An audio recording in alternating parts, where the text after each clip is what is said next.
A tooth extraction refers to the procedure of removing a tooth from its socket.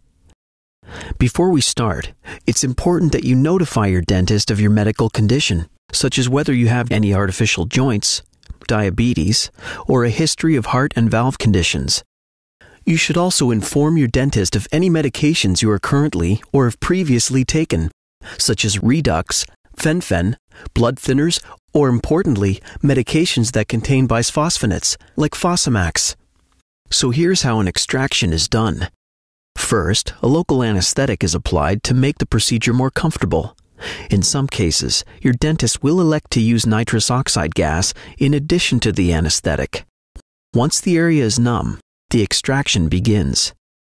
A dental instrument, called an elevator, is used to wiggle the tooth in its socket. After the tooth is loosened, it is removed using forceps, or in some more complicated cases, a surgical handpiece is also used to assist with the removal of the tooth.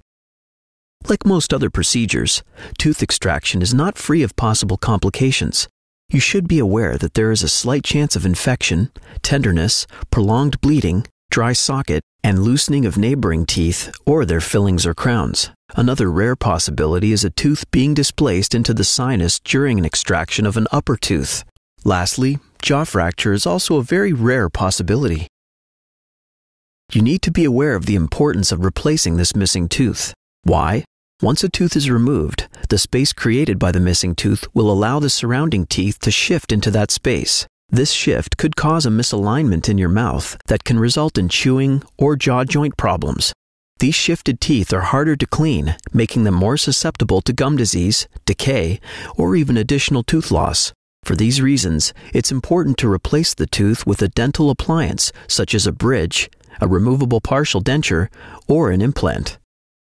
In some instances, you may be considering the option of pulling a tooth rather than simply repairing it. While it may be less expensive in the short run, in the long run, it may cost you more. As you just heard, once a tooth is pulled, you still need to fill the space with a dental appliance to avoid future complications. If you add the cost of extraction, plus the replacement of the tooth, you may simply be better off repairing it. Please be sure to ask your dentist for proper home care and post-operative instruction care.